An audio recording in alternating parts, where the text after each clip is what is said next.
And Dominic, can you confirm we have a quorum? We do have a quorum. Okay. Pretty work. And everyone got a copy of the agenda, but you can look at it or you want to scroll down on it. Are there any additions or corrections, deletions, things we need?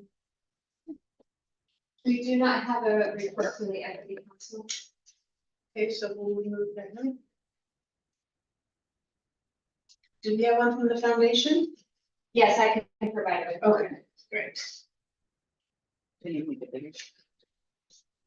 And I think we added the things that Jenny saw were missing.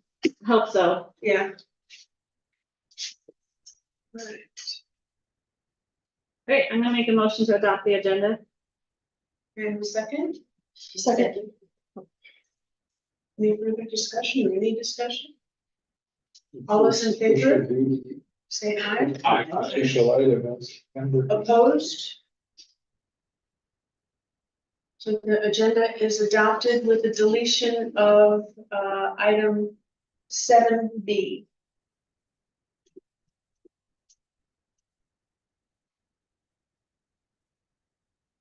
The next item is approval of the summarized minutes, which we all did receive. We'll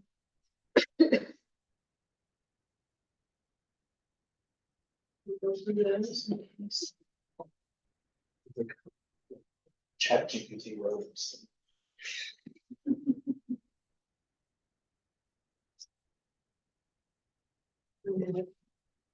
We'll get there. We'll get there. It told me I was being streamed, so it was telling me something was happening. Okay. We have 9 pages, guys.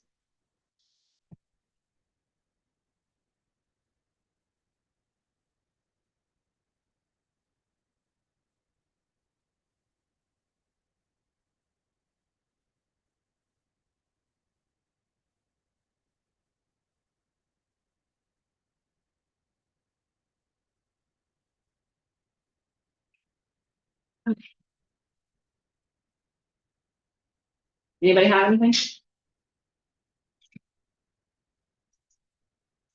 I move we approve the minutes. And a second, Second. all those in favor? Aye. Opposed? I'm gonna abstain. So the motion to approve the summarized minutes of July 17th, 2024 passes unanimously with one abstention. The fourth item is public comments. Do we have anybody online on Zoom? Okay, so there will be no public comments. Any comments from the council members? Okay, now we'll move on to the head administrator's report. Great, I don't think I actually did.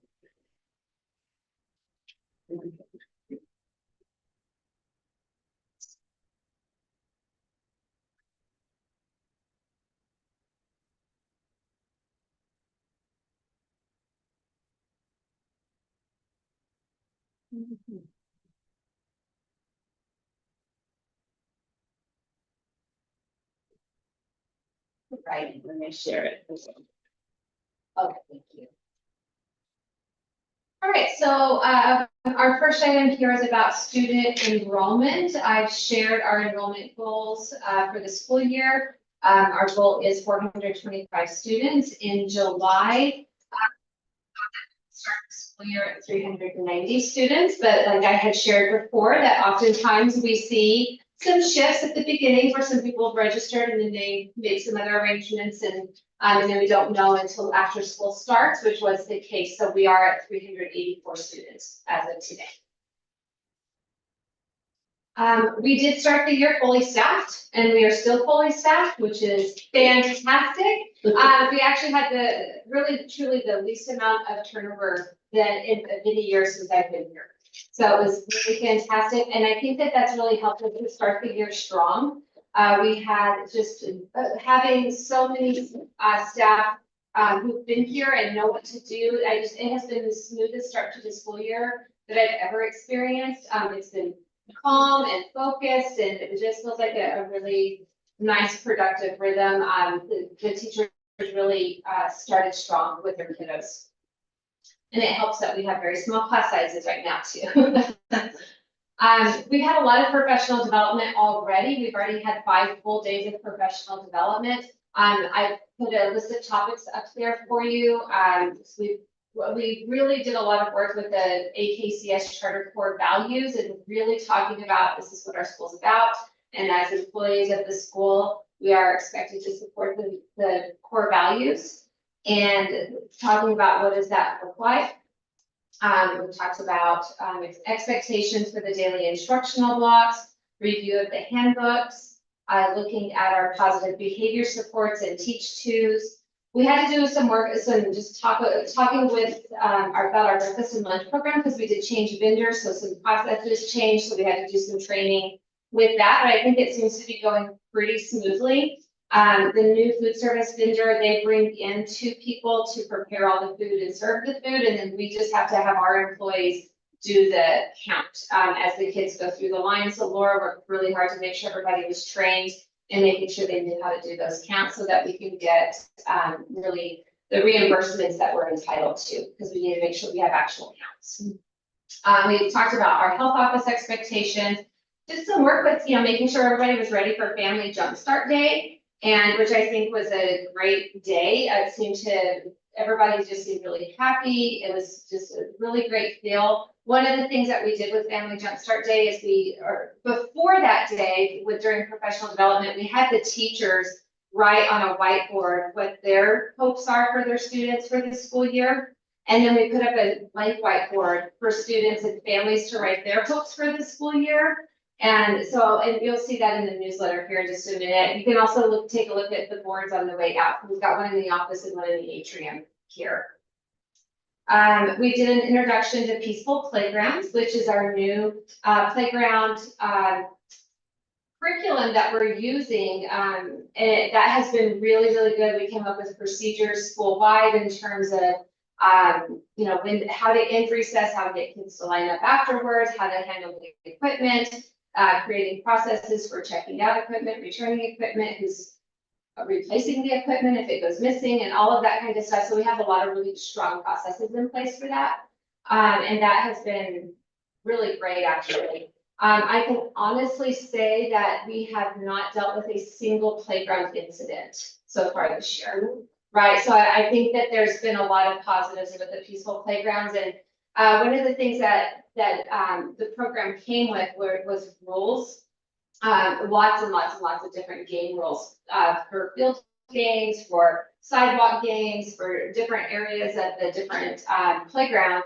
And so every staff member has been provided a copy of all of the rules, and they know that these are the rules we're following. Everybody's doing the same thing. There's never a question about, is this okay in Foursquare, or is this okay in basketball, because it's the same for everybody, and that's really helped to minimize conflict. We've also done a review of course, the employee handbook, a big overview of special education and expectations in terms of deadlines and what we need from the general education teacher, requirements for the special education teacher. We've gone over all of our emergency drill procedures. Laura did a great presentation on financial procedures. We've talked about classroom management. We've done a lot of team building, and at every single day throughout the 5 professional development days, we've provided a social emotional learning activity that the teachers engaged in that they could then take back and do in their classroom with their students. So I think the professional development's been really strong, and we've had actually a lot of really good feedback from staff on it as well. You talked about the lunch and breakfast. What percentage of students do lunch and breakfast? Oh goodness, breakfast, I think we're starting about 190 per day for breakfast. And on pizza days, we're about 240 eating lunch on pizza days and about 200 on non-pizza days. Thanks. Canteen. Oh, okay. Yeah, we've been very happy. The kids are loving the food. And it's just so much fresher. They're cutting the vegetables in the kitchen and, and right before it's getting served, and the kids are just loving it. And we're seeing much less food waste. I also think it's really helped to maintain blood sugar levels and emotional levels for kids because they're actually eating their food instead of being hungry and then having a hard time maintaining themselves through the day. So we are getting a new playground on our east.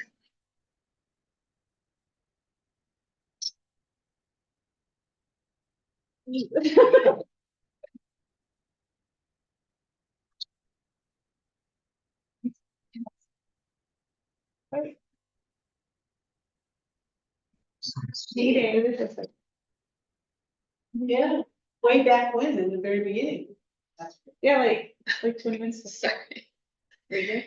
Yeah, so it's streaming and I don't think. Great, I think we're good. Okay, so we are getting a new playground on the east playground. It is with capital outlay money. The equipment actually just arrived 2 days ago. It's being stored at the moment. We have installation scheduled for winter break. Because it's gonna take 2 to 3 weeks to install everything on the playground and do all the work. So it's a big project and it's really hard to keep the kids inside for that amount of time. So I'm working with the installers for winter break, and that way also we have less amount of time that we're gonna have to close the playground if they can't finish it all during the break. So very excited about that. The kids are gonna be super excited as well. It's a really nice project. So let's take a look at, well, we'll get to academic data. I'll just finish up important dates while Jamie's on this document. We have another professional development day again this Friday. And then the staff gets to take a well-deserved break because we've been here 5 days a week, every week since we started. So, and of course, you know, we're 4-day week school. So 5 days a week for several weeks in a row, they get tired.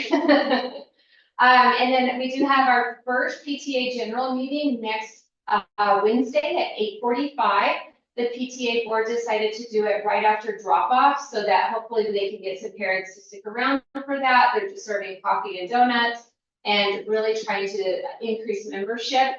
They are having a classroom competition right now, trying to get more PTA members. So what they've done is the class that gets the most PTA members to sign up will receive $1,000 in scholastic dollars for their classroom, and then $500 for the class that's in second place. So they're really, really, really working to push membership this year.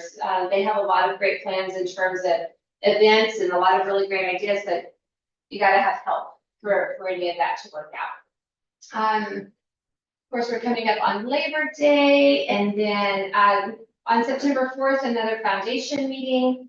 September 6th will be our first 6th through 8th grade school day. And then curriculum night is scheduled for September 12th from 5:30 to 7 o'clock. And then if we could just switch over to the academic data. So I did send out the academic data prior to the meeting because I did receive feedback last time that it would be helpful if you guys had some time to look at that prior to the meeting. So hopefully you had a chance to look at that if you wanted to. This was the data that was not available in July because the system had closed down as it was trying to get ready for the new year. So what we are looking at right now is specifically reading. And for grades kinder, first and second grade, that data is coming from iStation.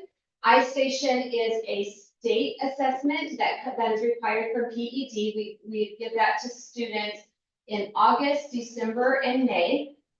And then in grades 3 through 8, we do iReady, which is something that we purchased and to use as a short cycle assessment. And we feel like we've chosen that one because it provides really good diagnostic information for us, but it also has really good intervention tools for students in need of intervention. And so what you're looking at is beginning of year from last year, so a year ago, where those kiddos were coming in at. And then based on those scores, we then set middle of year and end of year goals. So the idea is that we want, in order to be on track with our summative assessment goals, we want to see a 10% increase from beginning of year to middle of year, and then an additional 10% from middle of year to end of year. So you'll see The beginning of year, that's the actual data, the middle of your goal, and then you can see that the MOY is just the actual, what the scores were, and then the end of year goal, and then the actuals for end of year. Have you identified what's going on in the first grade and eighth grade? Yeah, so eighth grade, we have talked about that. We believe that's lack of engagement at the end of the year for eighth graders who are ready to go on to high school, and they're just kind of done at that point. And for first grade, that is truly very bizarre. We've talked about it. I don't have a reason as to why we're seeing such a dip in the first grade right there. It doesn't even make sense. So I don't know if it just is, I don't know if it was like issues with the test questions. I don't know if it was issues with when we gave the test. I really have no. Are you able to split it out by like classroom and? Mhm. Yeah. And it's like the same Yes. process? Mhm. Are the questions the same all 3 times? So the test is, what's the word, where it adjusts. Yeah, so like based on how it could respond, it's going to adapt and either give them a harder question or an easier question. So then the test either gets harder or it backs it down and gets easier. So it's adaptable. And so the questions will vary, but it still pulls from the same bank of questions to see how they're doing towards those first grade standards. And they're looking at in areas of fluency, comprehension, phonics, alphabetic decoding. There's like a lot of different areas that it's looking at. So typically we don't see this at first grade. So it is very curious about why that happened. Because especially, I mean, you can see even at third grade is actually very curious as well. Because, I mean, we're seeing a really great increase from beginning of year to end of year. Although, I mean, we have some data that I can't share with you at this point, that doesn't, it's not corresponding is all I can really say at this point. Exactly. So like the first grade classes, I mean, this is the, like computer assessment, Mhm. but from the, like the teachers in-person reading assessment, did they get the same sense that there was? No, they feel like the kids were way stronger than this. And we have other data like through the DRA that shows that the kids were achieving much better. So is there a statewide average for like end of year across the board to say? That's a The different whole state test, does? right? Right, that's a different test. So as far as the ice station specifically, because that is a state assessment, Right. I have not seen any like state averages for that, but that I'm sure they have that available, and I'd be happy to see if we could find that. There isn't anything like that for iReady because that's not a state Right, issue with that. But understand. for iStation, I could look to see if there's state averages to see how we did in comparison to the state. Because the results always look low. Yeah, well, you mean for first grade or just across the board? Across the board, if the expectation is the normal college, if you get below 75%, you fail. Oh, I see what you're saying. So, Doesn't look very good. yeah, so this is the percentage of students who are proficient, not, so the 47, let's look at kindergarten end of year, 60%. That's saying 60% of our kindergartners were proficient at the end of the year. So 40% of them did not meet that expectation on this particular assessment. We did see we saw growth from beginning of year to end of year, which is definitely what we want to see. What's always interesting though is to see how this also corresponds to the state summative assessment in NMESA for those grades 3 through 8. And what we do see is that there is often a bit of a discrepancy with, and I can only look at iReady because NMESA doesn't look at kinder, first and second grade, but we do not see we see some correlation between iReady and NMESA, but it's not a tight correlation. And so that is something that when we do our data analysis, it is something that we're really thinking about and trying to figure out why. And we really don't have strong answers for that, other than knowing that the kids take iReady more often, and so they're more comfortable with it, so they perform a little bit better. as opposed to Nemessa where they see it one time per year and it's foreign to them, even though the teachers do test practice and stuff. So I think that's why that we do see scores a little bit higher in iReady than we typically do on Nemessa.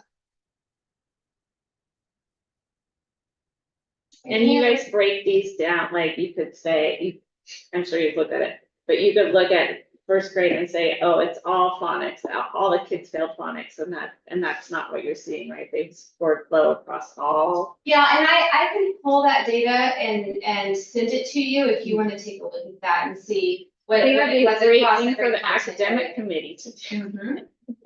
Yeah, for sure. We could definitely look at that to our academic committee. Who establishes the middle of year and end of year goals? So our team that writes the 90-day plan, that's our leadership team. They're the ones that establish those goals. So the idea is that you first take your state summative assessment data, and then you set a goal based on that data, and then your benchmark data, which is what we're looking at is the benchmark data. You take in order to make the amount of gain that you want to make on the summative assessment, you have to make more gains on your benchmark data. So we've set our goal for Nemessa at 10%. It's a pretty aggressive goal. And we typically don't see that much of an increase, but I want to make sure that we're staying really aggressive with that. And then in order to meet that goal, you can't just say 10% from beginning of year to end of year on our benchmark data, because it's not enough for us to see the type of results that we want to see on our summative data. And do you have any sense of, like, the kids that were last year, at 35% proficient, are they at their next year now 45% proficient, but they're still not proficient? Yeah, looking Right, at that cohort data. Yeah, like Mhm. that's what I'm So really interested in. we had, breaking it down to the individual student is very time consuming. So we break it down to the grade level cohort, and we look at that grade level cohort from 1 year, maybe the third graders 1 year, fourth graders the next year, fifth graders the following year, to kind of look at that trend for them. And typically we do see that they are continuing to make growth. And especially when I look at like their end of year at third grade compared to their end of year at fourth grade, we're continuing to see growth every year. The next page is a breakdown of the subgroups. And this is only looking at beginning of year versus end of year. It was too much to try to break it all down like it was for grade level. So I just looked at those two, and it's an average between iStation and iReady. So I took like our students with disabilities on iStation and iReady, came up with that score at beginning of the year, and then did the same thing for end of year, and so it's an average of both. Our EL students, those are our English language learners. That's a subgroup that we're continuing to really talk about and really think about. And in fact, we had a meeting today, and we're really talking about how do we support those students. One thing to keep in mind is we're in that data set, we're talking about 19 students. So it's not a large population, but it is a population we want to make sure that we're not neglecting, and that we're really thinking about how do we support them to make the academic gains. What it's also important to really keep in mind with that is they're also acquiring English at the same time, and language acquisition, when that's happening, kids are going, any individual, when you're learning a second language, you're going to acquire social language first, and then you start learning academic language, then you start learning more of that academic content. And so because we're not a dual language school and we're a full immersion school, we're dealing with that language acquisition piece. And so it's not unusual to see our EL students scoring at this level, but we want to make sure that they're still making gains, and we measure that through that AKCS test, which is the measure of language proficiency. Is that once a English language learner learns English, like, by fourth grade, they were proficient at English, would they still be an English language learner and show up here? Or would they be removed from that average? So it depends, and so if they have to be fluent for a certain period of time before they're exited. Okay. And so we're still monitoring them for a couple of years. after So if that. they did really great, then they would be removed from this and you wouldn't see that. Right, they would no longer be in that subgroup, exactly, because they would no longer be classified as an EL. Which makes it tough to see a lot of growth. Exactly, yeah, and the same is true with our students with disabilities. All right, because once they get to the point of being proficient, they're exited in service, and so we don't see them in that. Well, it depends what their disability is, right? If it's an academic disability, then yeah, but if it's a different type of disability, then they may still be doing another academic. All right, the next category is math. So you can see our first graders did really well here. And typically we see that with reading and not math. So this was it's very interesting. And I really don't have, I mean, it's awesome that we're seeing this. They're gonna be a bunch of engineers. That's right. Let's put that makerspace. That's what I like to see. Our third grade group also, they started out pretty low. So that third grade group, that is the group of students who were kindergartners during COVID. They were the kids who did not have that in-person kindergarten experience, and they were some of those kids never went to preschool either. Or if they were in preschool, they didn't get to finish preschool. So we are seeing, that is the group of students that we have been tracking. When you've asked Jenny about how are they doing from year to year to year, that is the group of students that we are not seeing as many gains with, but they are also that is also that grade level of students that was struggling with behavior and social interactions as well. And so they're making gains, but they're not as quick as some of the other grade levels. But I feel like last year they were barely making gains. Yep. So it's very encouraging to see that they're actually making gains. Exactly. In the 8th grade, are you getting a lot of students that are transferring to other schools? So you're getting. Yeah, and we see that at 7th and 8th grade, we get a lot of kids transferring in at 6, 7, 8, and so those are kids who haven't been part of what we've been doing here in elementary, and so they're coming for various reasons, right? And so, but not having kids, not being able to have those kids here from kindergarten on, it really, it's different for them, and you can see it, especially at 8th grade. Any chance of giving the 8th graders their test early? Like Yeah, in March? I think this data is actually unfortunately pretty consistent with the test that was given a month earlier. Okay. All right, and then the next page is that breakdown of the subgroups again.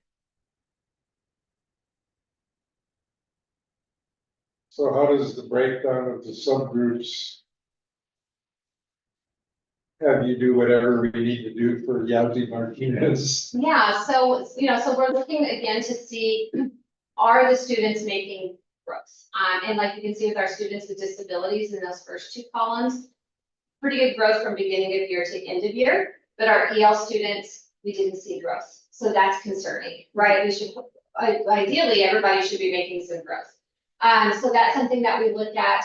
Our economically disadvantaged students and Native American students, those are also named subgroups in the Yazzie Martinez lawsuit, and those students are also making growth from beginning of year to end of year. I was surprised to see the English language learners didn't make any growth in that, because it's, reading's a lot more challenging, but you think that, there's the examples that you show on the board and you're like counting and stuff. And 2 is a 2, whether it's in Spanish or in Yeah. English. Math is a universal language. Right. But math is also very language based, especially in the younger grades.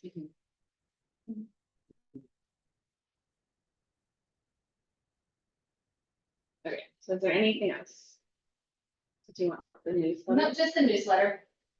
Like with math like that and the English language learners and looking at that progress, have we thought about implementing more, I guess like physical, like counting and what do you call that? Manipulatives. Manipulatives, there we go.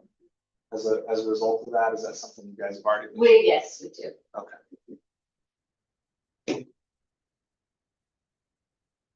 All right, so that, this is the newsletter for August. The picture on the right is the board I was telling you where we asked our teachers, what is your hope for your students? And then you can see some of the responses that teachers wrote, like I want my students to feel safe, seen, supported, strong and smart, that they feel worthy and capable. It was just so inspiring just to read what the staff wrote. And then kids were like, I want lots of learning and lots of fun.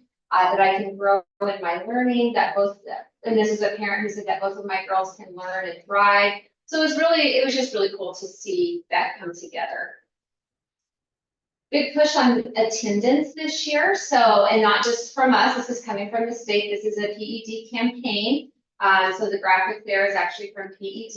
We are going to be doing a push at curriculum night. We have a big banner that we're going to put out and have parents and kids sign pledges for attendance and really try to have better attendance rates this year, because if kids are not here, they're not going to learn as much. They need to be here to learn. And so being at school and being on time is really, really important. So we are doing a big attendance push this year. We also talked about dress code, because that's always an issue, especially at the beginning of the year. But I have to say, it really was only an issue for like the first week, and then it's already gotten better. So that's good, because everybody's being very consistent. And I think there's one more page, Jenny. And then student drop off and pick up. This has actually been our biggest issue so far this year. We've sent out lots of messages. We're continuing to have various issues. We're even at a point where we're wondering if we need to close the walk-up gate, which I don't want to do, but we have so many safety issues right now because people are not following the rules. So we're just, and Anna, Danielle, and I are out every day, morning and afternoon, monitoring everything, trying to get things to flow as quickly as possible. But we're still having pickups, and usually by this point in the year, a lot of it's smoothed out. So we're still working to get that cleaned up. So even though the newsletter went out, we then sent out another email reminder, just trying to get everybody to help us out with following the processes. What do you attribute that to? Like, I wondered, is it, you have parents who maybe are more used to the buses or other things, and I or think they're now maybe in more of a hurry to get to work? It's a Maybe. schedule. it could be, yeah. I mean, we're seeing it at drop off, and now since you probably saw the email go out, is it end of last week, maybe at the beginning of this week, I can't even remember. So that's actually getting better. Drop off is not near as hectic and crazy as it was. We're seeing people follow the rules and escort their students to the gate, and not just drop them off in the middle of the street. And yeah, we had parents, yeah, it's been kind of a mess. Now our hiccup is pickup in the afternoon, but I don't see it as a parent issue, it's a staff issue. So we're working on cleaning up some processes within the school to make sure that that's running a little more smoothly internally. What percentage of activity would you say is that walk-up gate versus everything else, versus the car pickup drop-off? It's definitely not as busy. There's not as many people. But considering that it's not as many people, but it's caused more problems, that's concerning, right? And the issue is because we have people crossing back and forth. We have to stop the car line traffic to let people cross, which is not a problem. We've always done that. But as long as people are following that correctly, it's pretty smooth. But the biggest issue that we were running into is parents were parking at local businesses or in the middle of the street and dropping their kids off and letting them cross without adult supervision, and which is a huge safety issue, right? And then they were letting kids off and on campus before 8:30, but we didn't have staff on duty to supervise kids, so kids were running around, and which is another safety issue. And is part of that from the lack of morning busing? No, I think it's that parents need to get to work, and so they need to drop their kids off and they don't want to put them into before care. Yeah, but before care has definitely increased this year. We actually have way more kids in before care than we do after care this year, which is a flip flop from what we've ever seen. But I'm not surprised with the 10-minute shift. Have you suggested to PTA to put together a carpool database? They did it in a pre-COVID, they had a carpool database. If you want to carpool, And that would decrease the number of cars that are having to come, and you can figure out who else lives in your area, since that can be hard to figure out. Okay, yeah, thanks for that. I'd forgotten that we had done that. How much feedback did you get regarding the busing changes? Nothing. Everyone just said. It doesn't look, Yeah, attendance was, Good. yeah, Okay. it didn't impact attendance on the buses. Parents weren't even upset that there wasn't a morning bus. I think they were inconvenienced, but then it's kind of smoothed out. Did you guys read the APS is having a big fight with Herrera? yes, There's There's a lot going on lots there. going on. saw it in the paper. How was the response to the survey regarding bus location? That was interesting. We ended up keeping our two same bus locations because we also didn't have a ton of responses. But there were a few responses for some other locations around town, but nothing at all. And our buses are showing up. Mhm. That's good. Yeah. They sure are on time and actually a little bit early.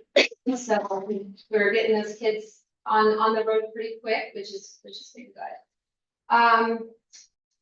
Yeah, so there's really nothing here other than what I've already shared in the other report. So any other questions for me? All right, thank you. Thank you. We'll move on then to reports from invited guests. It is my understanding that Christie's going to do the foundation report. Okay, so we did meet recently with the foundation, and Anna and Danielle are gonna have to help jog my memory. But we did, we talked about the strategic plan. So the strategic plan committee had sent the foundation their portion of the strategic plan. And so we did talk about that, and I sent that back to Jenny. It looks like you're getting ready to pull that up, so. Yeah, I have it later as an agenda item. Oh, you did? Okay, perfect. Okay, Yes. excellent. 18. And what else did we talk about? Yes, here, what we want to focus on, how to keep growing. Yes. Capital outlay, that's really funny. We do. So that was about it. Like discuss what you guys want to do for the capital outlay funds or. As a capital outlay campaign for a Oh, good, okay. for a good campaign. Do they have goals set? What they trying to raise? For a capital outlay, not yet. I know. Yeah, it was just more of a discussion of looking at the entire year and what the work that they've done the past few years, what do they want to continue and what do they feel like they need to focus on?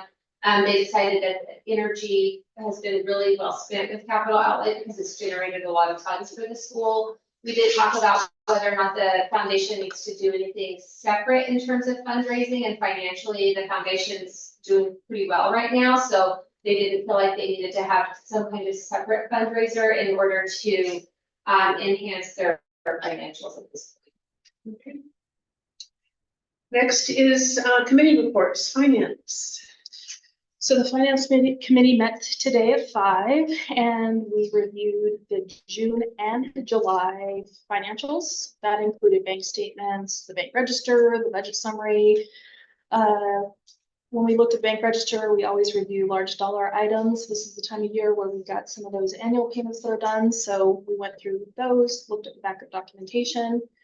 We reviewed lots of journal entries and the budget summary, which looks nice and tidy at the start of the year. We do have many bars tonight, which Laura will go over. And we did review the corrective action plan that we put together, Laura put together. And so she had submitted that to us beforehand for us to review and ask questions. So. For the action plan for, It's for prior findings that we've had. And kind of steps we are taking to not get those findings ever again. APS requires that. So I believe we have 9 different bars to go through tonight. And so Laura is going to take us through each one of them. Do we want to approve each one as we go? We have to approve each one as we go. Is that true? I do. think so, yes. And food program. And the food program. Yeah, speak on that one. Yeah. So I looked at our food program, our expenses and revenues that had come in. We're supposed to be receiving our June amounts from state and federal government this month for it, so you should see that pop up on the next bank register. But we're positive $3,171, I believe it was. Without those payments? No, with it. With With it. it. Yeah, because I always submit the reimbursement, so I know how much we should be getting. But it still feels good and a positive note, especially doing it on our own this past year. Okay. This is the right one, yeah. Is there anything you want on the July? I'm assuming, because I downloaded this 1 second, that it's the correct one. But Yes. can you tell from looking at it? Can I have us look at June's first? Sure, let me go back to that. Really sorry, guys. It's okay. You're okay. What is it? I don't think it's sure, but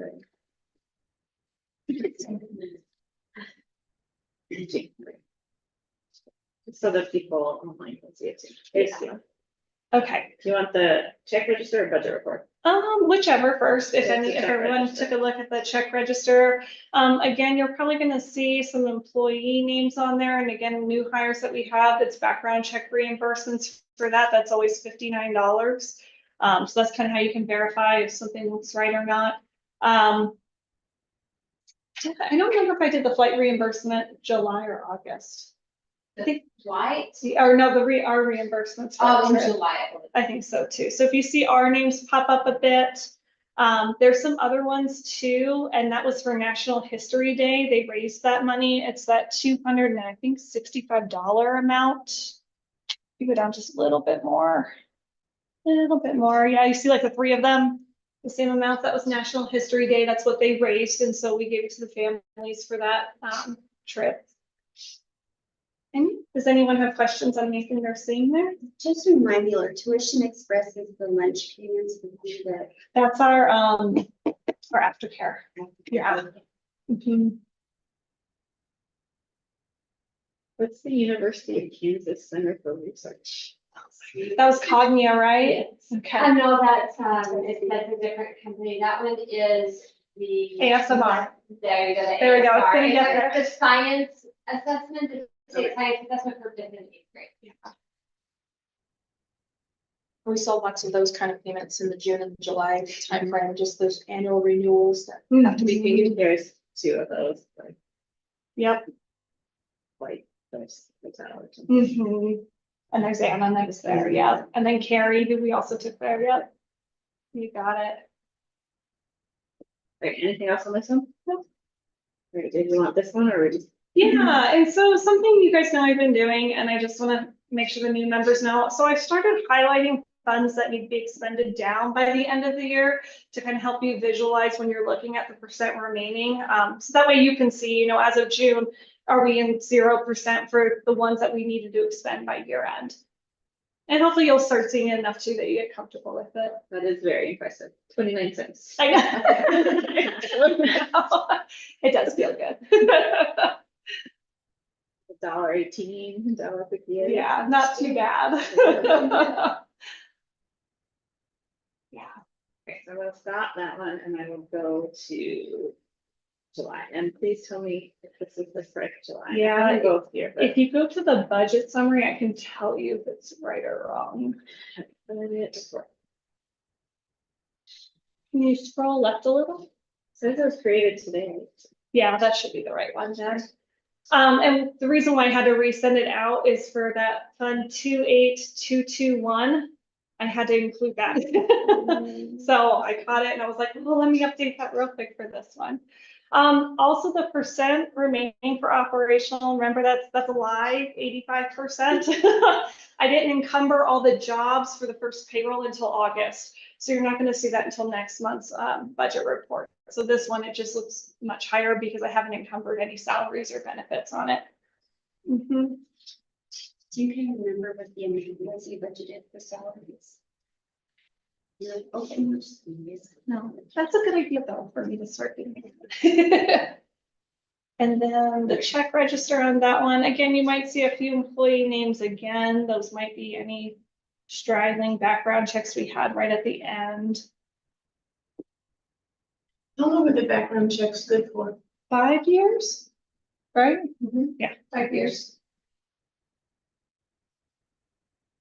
Yeah, like a few of those people at the end, yeah, were background checks. If yours is fixing to expire, somebody will let you know, right? That's me. Just making sure. It's me, I have a whole spreadsheet. Okay. And yeah, we are using precision janitorial now instead of Jana King. So you'll start seeing them pop up more for the janitorial stuff than Jana King. So, oh wait, yeah, we can say this, the background check thing, though, we were talking about that, that's not a requirement of the board anymore. It's never been a Is there requirement a requirement? because we're not alone with students. Unless Okay, we're volunteering in a classroom in certain circumstances. for some reason, when we were going through the training, I thought it said it was requirement, and yeah, anyway. I need it anyway, but. Yeah, I Yeah. have to do it because I volunteer in Yeah. Orange Show, so, yeah.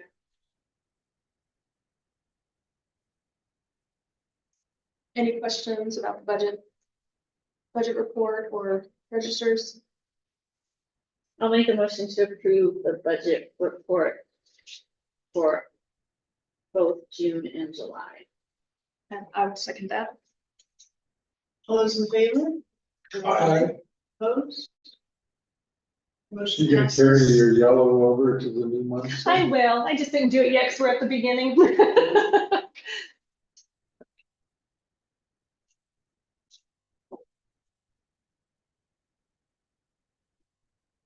I think this is the one that ends in 1.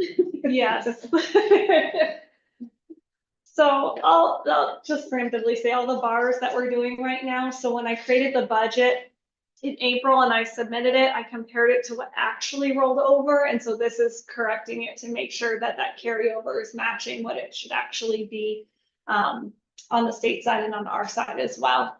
So the first fund I did it for was the 31400 on that one. Actually, the state generated this one for me. And it does include that new 200,000 allocation we received, Christy, the one we signed off on this month as well. And so it's a bar increase for a total of $214,640.46. And I put it in supply assets and fixed assets because a lot of this is going towards our playground right now or things to build up like major structures at our school. This, you said this was an adjustment for carryover? So what I carry over might not match what I originally budgeted back in April. And so this is trying to adjust the budget to make sure it matches what actually we ended up with. Which you actually, okay. But this one is an actual new allocation, right? Plus carryover. Yes, it's a new allocation and carryover, yes. We have a motion to, I'll make a motion to approve budget ending in 0001-I. I'll second. all those in favor? Aye. Opposed? Motion passes. Well, if you two do every one of them, I think it easy. Yeah, it'll be easy. really easy for you. Aaron wasn't here, otherwise. I know. The whole show, man. So last month, or 2 months ago. So this next one, 0002-I, so this is an increased bar for our operational amount. How I found out where to put it, I actually looked at our current account balance report to see if we were negative anywhere or if we were cutting it close with budget. And so the extra amount that I had to increase by, I put in those high need areas.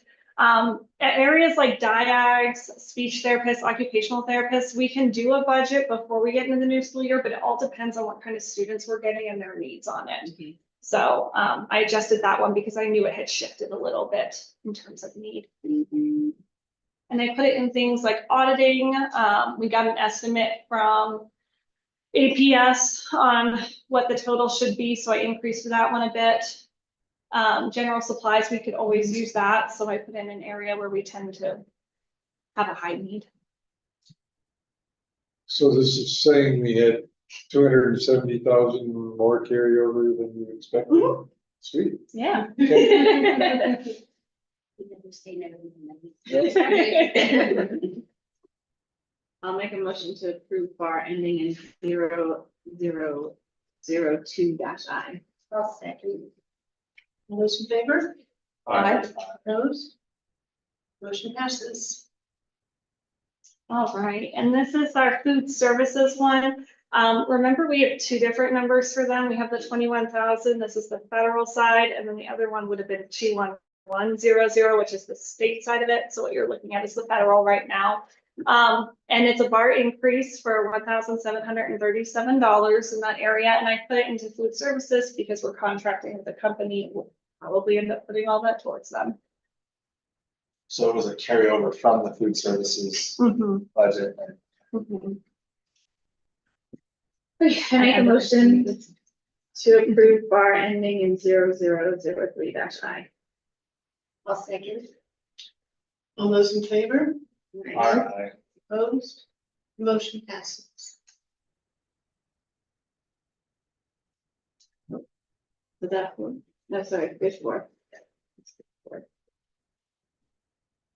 Okay, and this one is for our activities fund. So when I budgeted it back in April, it looks like we received a little bit more than I had anticipated by the end by $379.90. And I'm putting it into the general activities fund. I'll make a motion to approve bar ending in 0004-I. I'll second. All those in favor? Say aye. Aye. Opposed? Motion passes. So they must get a whole boatload of these bars in the first month, because every school have to do the same thing. I even looked at past years to make sure I'm on track too, doesn't worry. But it's not me, it's right. A really dumb question, and if it's more than a one sentence, we can talk afterwards. How do you, what makes you have to do multiple bars versus just doing like a couple that have all of these in it? Is this? By fund, right? Oh, my God, okay. Yeah. So if a bunch of different funds don't match, we have to do it per fund. Yeah, I can't slap like a bunch of funds in one of these. Yeah. So for Good Medicaid, yeah, it is. Yes. Medicaid, this one, I submit claims, quarterly claims on this, but I'm never quite sure how much I should be getting back on it. So Let you know in August. exactly, and I mean, we've gotten things where it was like 2 years ago, it was an award that we're getting now, so it's kind of hard to keep track of. So this one, I kind of just went off the projected on the account balance when I did the budget, and I needed to increase it by $6,432, and I put it into support services and both general supplies and supply assets, because our nurse typically uses this. I know you've asked in the past what else can it be spent on, and I'll still research that, I promise. But right now, I do know it's nursing supplies. Yeah. Okay, and make the motion to approve bar ending in 0005-I. I'll second. All those in favor? Aye. Opposed? Motion passes.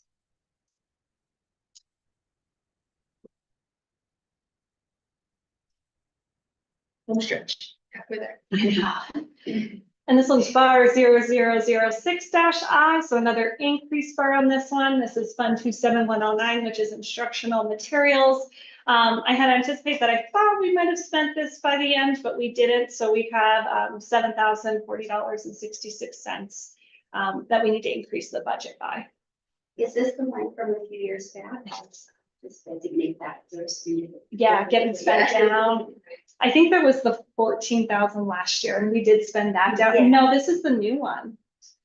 This is a special appropriation. Yeah, I think we just got this one last year, because I know we had 14,000 in it the year before, and I spent that down ASAP. So, but with the cash balance, because I know the other, the one we're referring to, like the geo bond, like it's just an allocation you build for it, like you have to get the quotes. This is. I don't think so, but I'll double check that. Yeah, So you had no present budget, and you thought it would get all spent? I did. Well, you're kind of the dilemma because you get instruction materials that are operational that you do have to spend now. Yes. So you kind of want to get that first, but then we can. Right. work with This is- the training, so- Yeah. Okay, I'll make a motion ending it to approve bar ending in 0006-I. Second.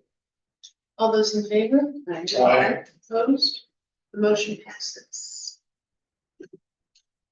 Okay, and then bar, what are we, I'm sorry, 70007-I.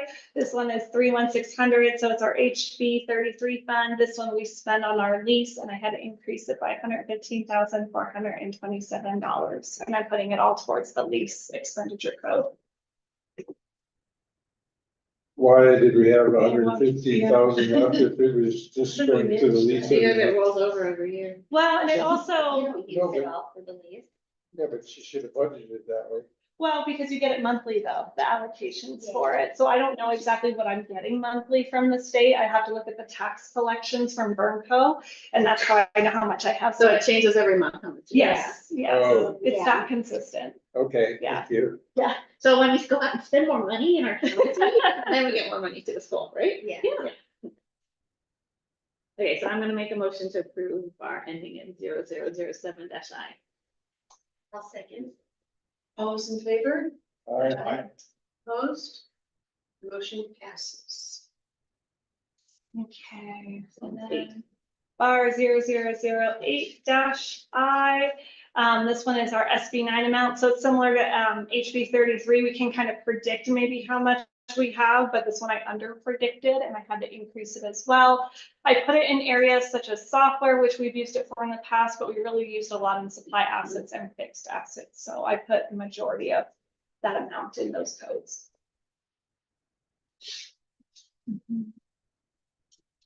I'll make a motion to approve bar ending in 0008-I. I'll second. All those in favor? Aye. Opposed? The motion passes.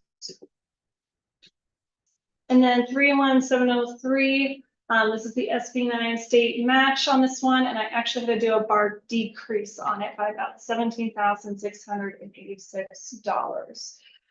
So I wasn't quite A anticipating. decrease? I know. Come on. We You were doing so well. Yeah, that's what you buy their computers that you're in for Yeah. the students, and this is what it comes out. Yes, and That's so, how they feel. exactly. So we ended up spending more than I had anticipated, but yeah, that's okay. At least we're using it. We're not losing it. Okay, and we'll make a motion to approve bar ending in 0009-D. Seconded. Oh, sorry, I forgot. No, no.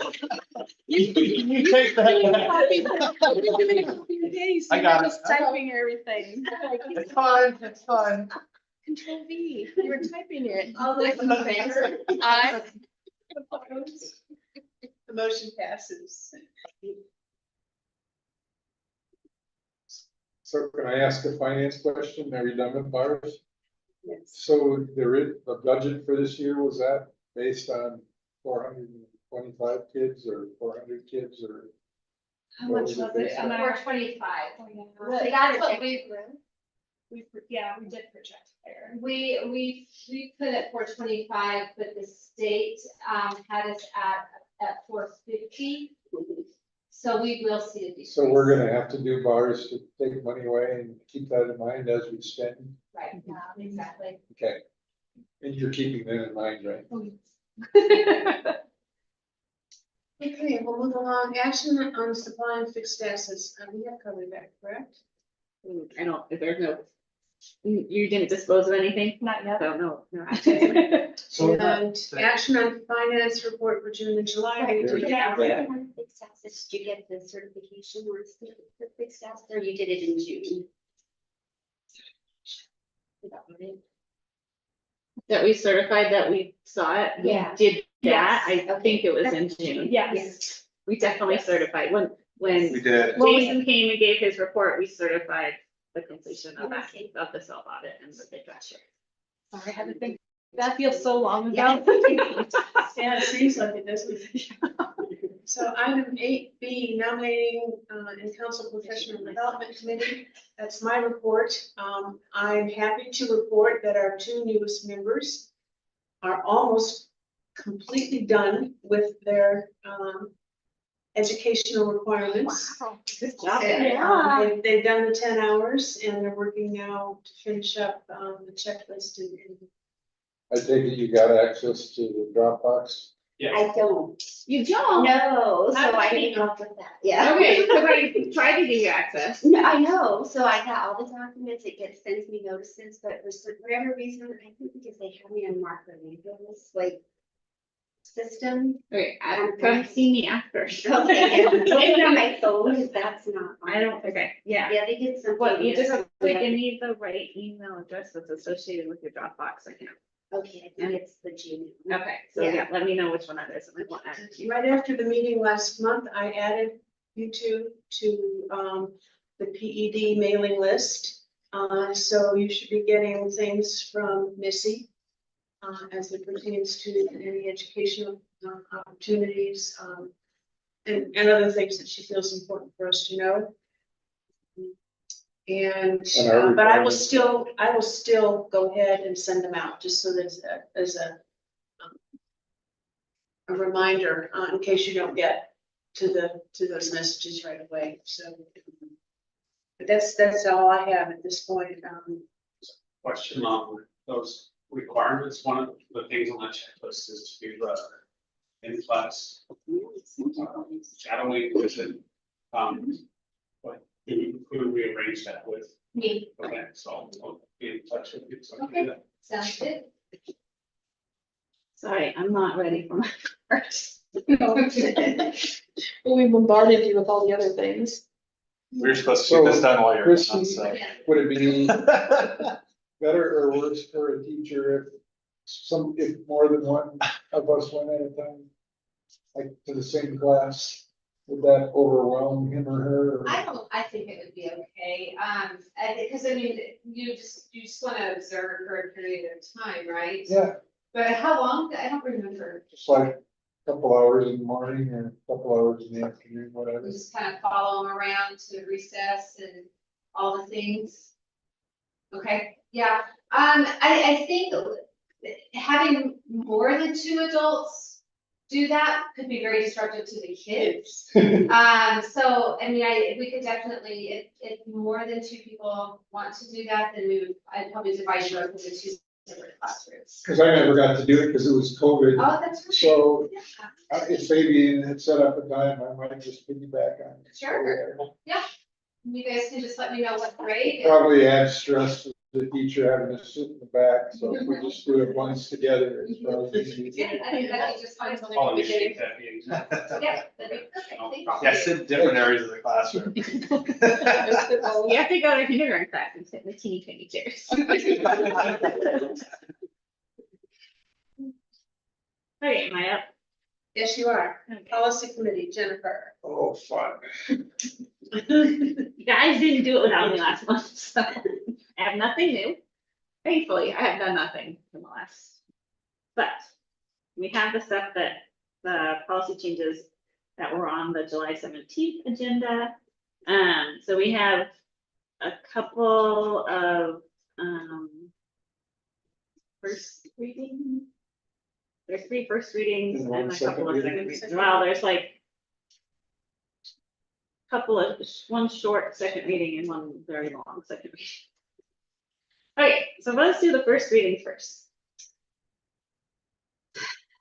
Oh yeah, we would like to, permission to change the word community to constituents where appropriate throughout the manual to better define the words used in the manual. Sometimes we use like the school community instead of using the defined terms constituent, which we have defined in our policy manual. And I think we should just, where appropriate, change it. I don't want to have to bring every instance to you guys, so we can have a motion to approve the word change of community to constituent where appropriate throughout the manual. I think we would all appreciate that. Yes.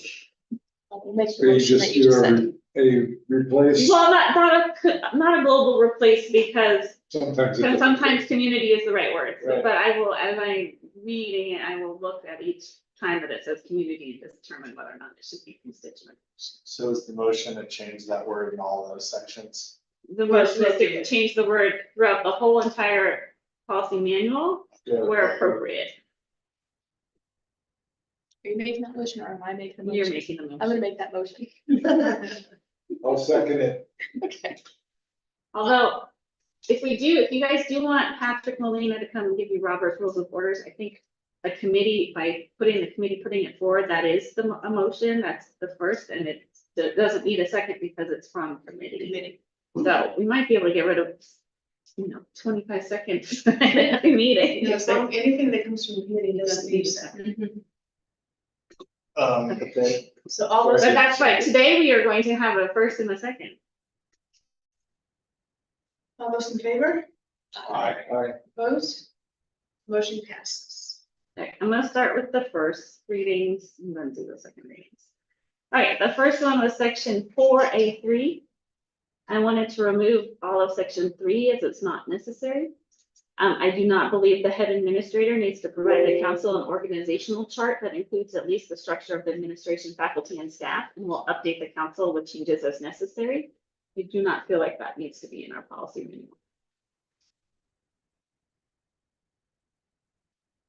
So if someone would like to make a motion, I will make a motion to approve the change to section 4A3 First reading. as a first reading. I will second that. All those in favor? Aye. Opposed? All right, and Motion then passes. the next one is section 4B4I, the one. We want to remove.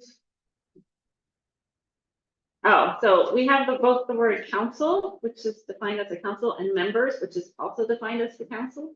So I don't think we need to have that in there twice. So I'd like to remove the word members for clarity.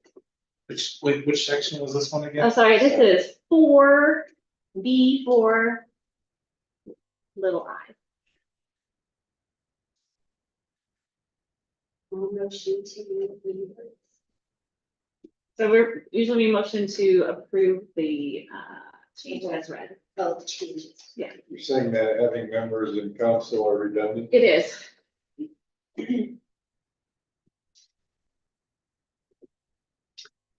Okay, and You finally, need a second. oh, wait, so someone needs to start. I just want. Do you want a second? I'll second that.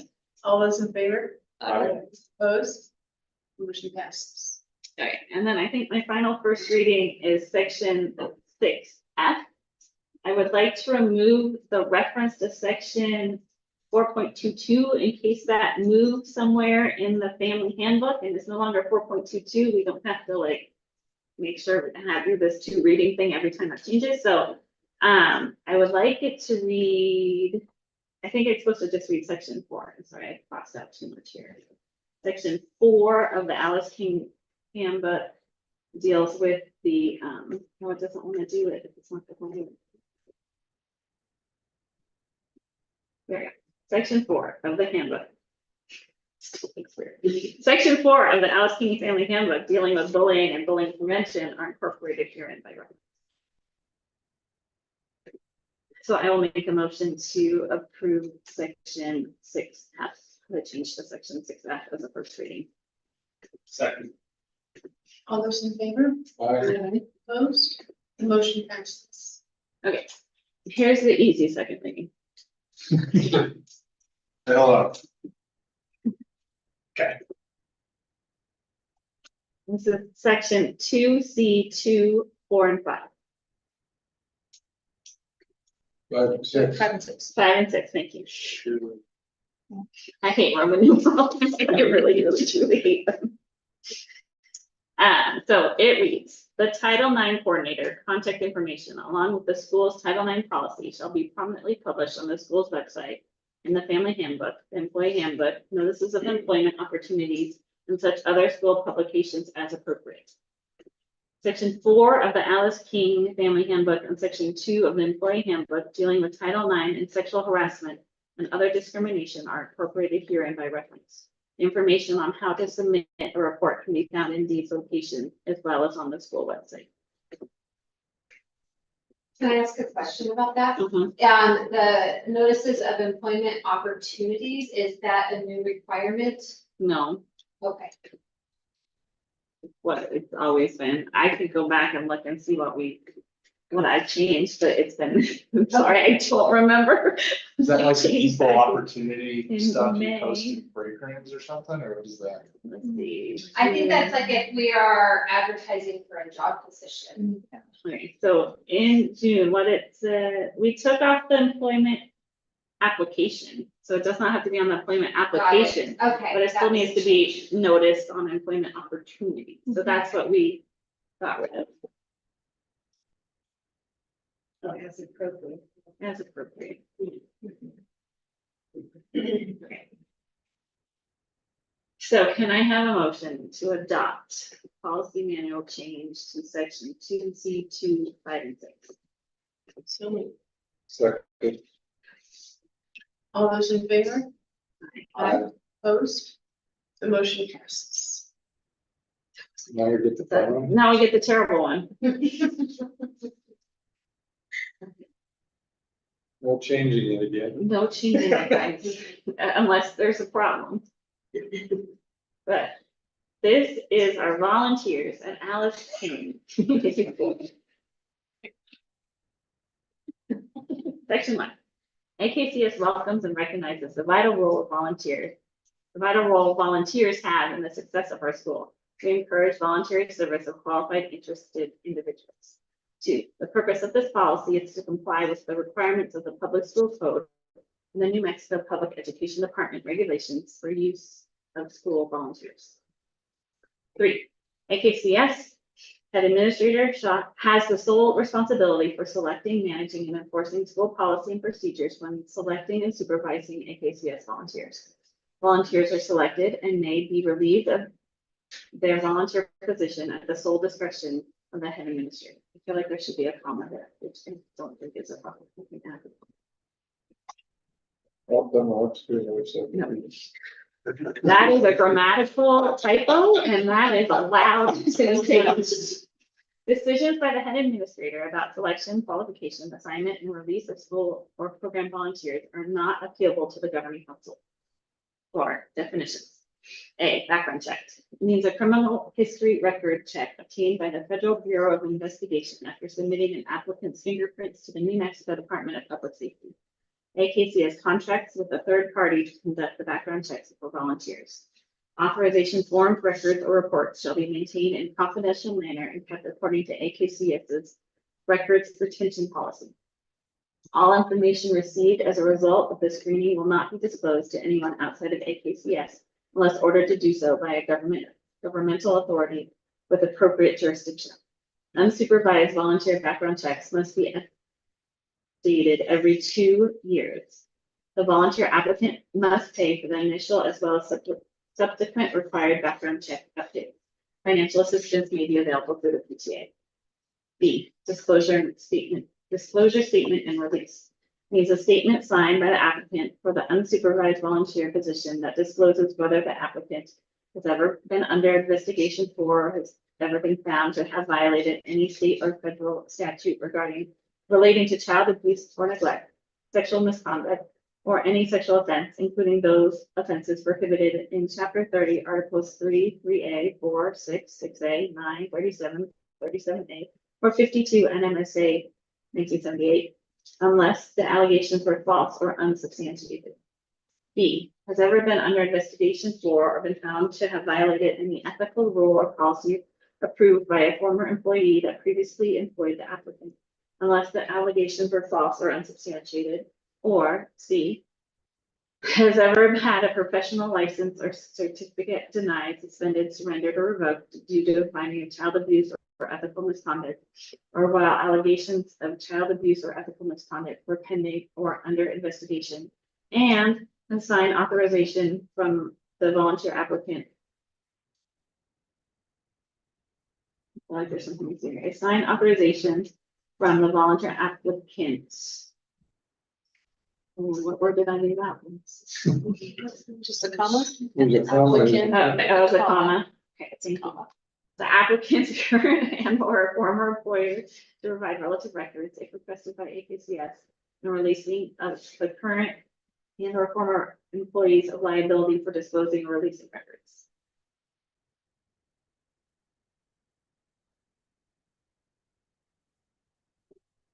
I think from the volunteer applicant, I think this is what I didn't do last time. And again, this is a typo from editing the last document to making a clean version that I didn't catch.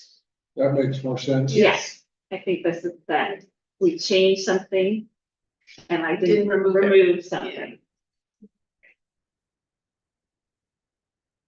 C, unsupervised volunteer, means an individual, whether related to a student or not, who after approval of a volunteer application by the head administrator serves without compensation at AKCS. All unsupervised volunteers serve at the discretion and direction of the head administrator or their designee. All unsupervised volunteers must have a background check before commencing volunteering activities at AKCS. D, supervised volunteer, means an individual who agrees to fulfill an urgent or temporary need at AKCS without compensation that does not have a regular assignment at AKCS. Supervised volunteers do not require a background check if they are supervised by an AKCS employee at all times while in the presence of AKCS students. Examples of a supervised volunteer are those who may assist at a specific school function where other AKCS employees are present. All supervised volunteers serve at the discretion and direction of the head administrator or their designee. E, volunteer application, means the application completed by an individual seeking to volunteer at AKCS, and that includes at minimum the individual's work history and disclosure statement and release. Volunteer includes both unsupervised and supervised volunteers.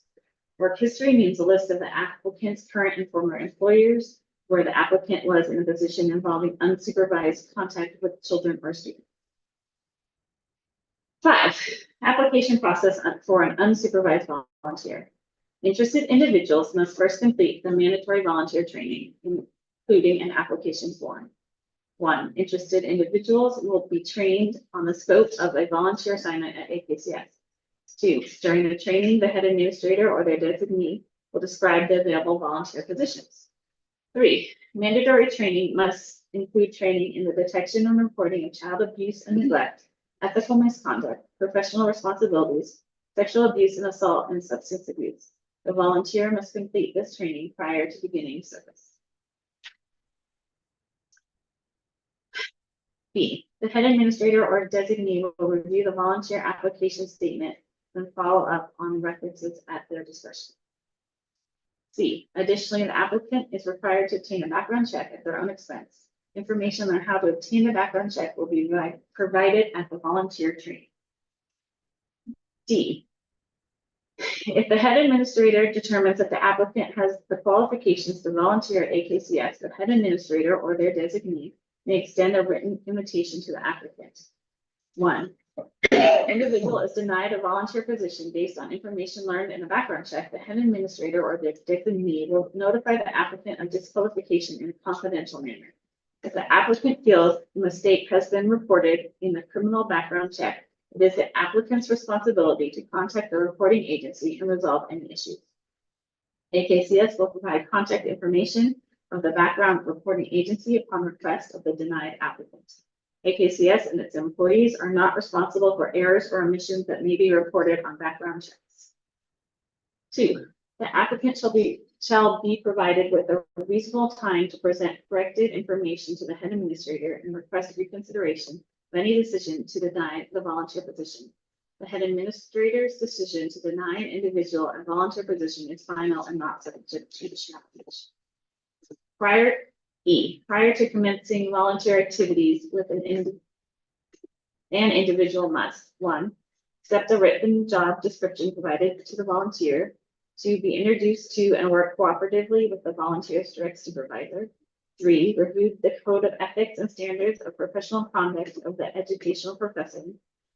4, review all AKCS policies as determined appropriate by the head administrator. And 5, sign the volunteer pledge and complete all required training. Refusal to complete the above stated requirements may disqualify the volunteer from beginning or continuing service. 6, administration's responsibilities to unsupervised volunteers. A, the administration will 1, endeavor to provide clear directives concerning volunteer assignments and activities. 2, place volunteers with a supervisor who provides clear directions and expectations of service. 3, Provide access to policies and documents necessary to ensure the volunteer understands the expectations of AKCS. 4, provide a safe place consistent with laws, regulations, and policies to provide the volunteers services.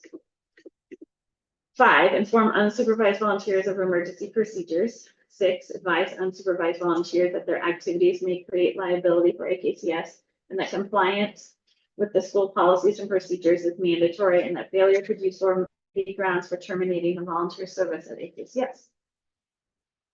7, inform volunteers that ethical standards apply to them as they do to all regular school employees. Okay, part 7, supervised volunteers. Supervised volunteers must report to the school office and or the head administrator to obtain permission to be on the school campus. All supervised volunteers will be issued a visitor pass badge that must be worn while on campus. Upon leaving the campus, badges will be returned and visitors will sign out at the front desk so they can be accounted for in an emergency. 2, be assigned to a supervising AKCS staff members, and 3, remain inside the line of sight of the AKCS staff member. Section 8, dismissal of volunteers. The head administrator may dismiss any volunteers by providing a written or verbal notice. Reasons for dismissal may include unsatisfactory conduct or performance, lack of work, or any other reason the head administrator determined serves the best interests of AKCS. Volunteers are not subject to the discharge termination provisions of the School Personnel Act and may be dismissed at any time for any sufficient reason. The length of notice provided shall be at the sole discretion of the head administrator. The head administrator's decision to dismiss an individual from a volunteer position is final and not subject to challenge. Section 9, volunteering is a privilege and a right. Whether an individual is an unsupervised or supervised volunteer, all volunteer positions are a granted privilege and not a right, and are granted and withdrawn at the discretion of the head administrator. There a comma after whether that individual is an unsupervised volunteer or supervised volunteer. Let's put one. Are we already to the end? We are to the end. I move we approve. Page 4. I'll second that motion. Is there any discussion? Nice job on it. Good job. Yeah, good job. Now we need to vote on it. All those in favor? Aye. Opposed? Motion passes. Okay, so I will send you an updated policy manual so you can get it on the website with the 2 changes we approved today. Thank you. Thank you.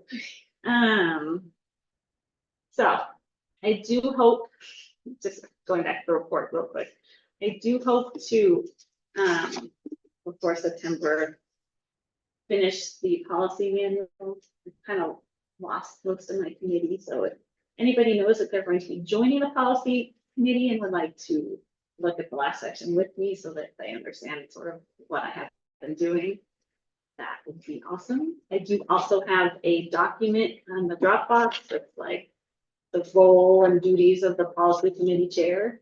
And so it'd be good to go over that with somebody that might be on incoming to the committee. Because Connie was my other committee member, and then I had a parent. Is the parent still on the committee? I didn't hear from him the last time I sent out an email, and so I have not gauged interest. I was away from my house for 5 weeks. I'm still like trying to dig out from not being at my house for Yeah. 5 weeks. Is it required that you have a parent? No. But it would be nice. Yeah, it is a place where I feel that parents' involvement is easily facilitated without being a member of the actual council. So I would encourage it. We have not had a lot of interest.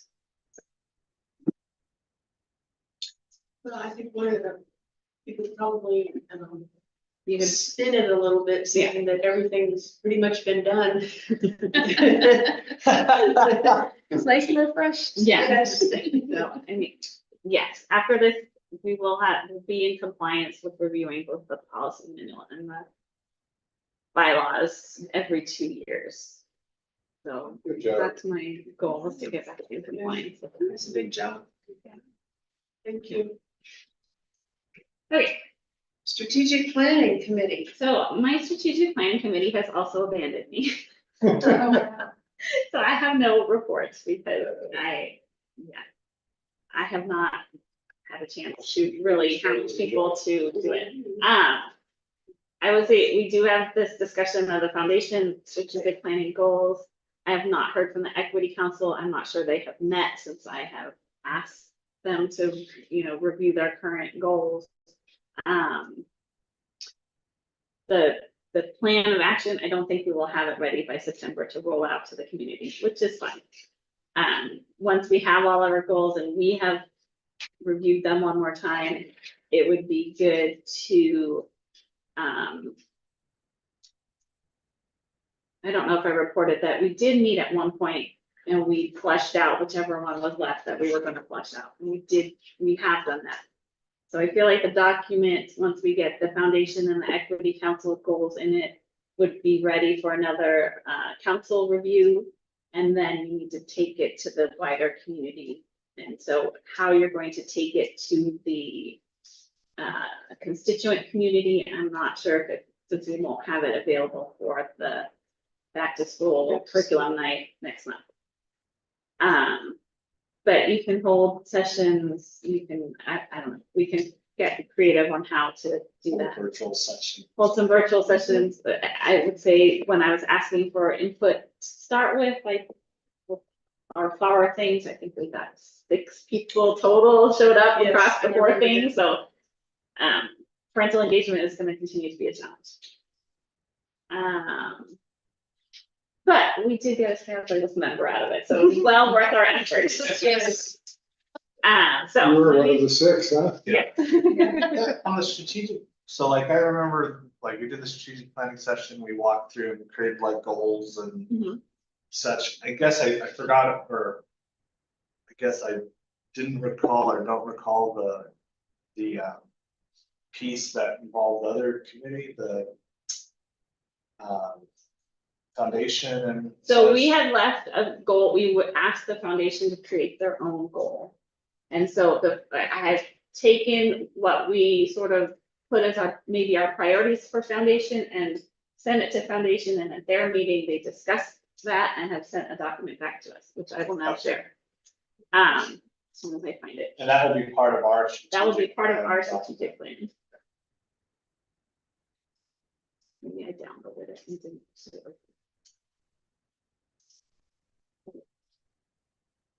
Okay, so here we go.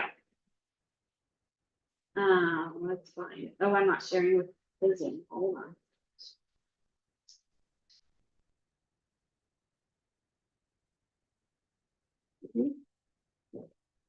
Okay, so we go down here.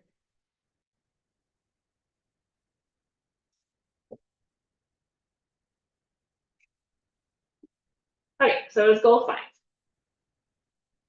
And we have, our goal was to maintaining and growing an effective and sustainable fundraising and developmental approach that empowers AKCS to fulfill its charter, vision, mission, and core values. So,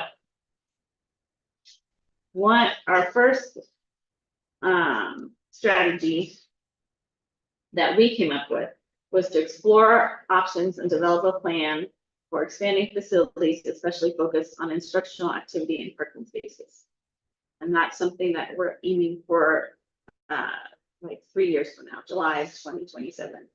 That one has a little bit of a runway. We can work on that. So,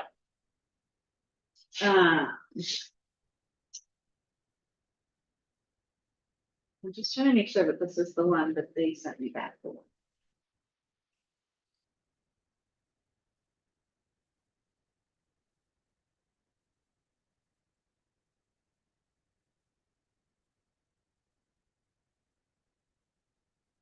I'm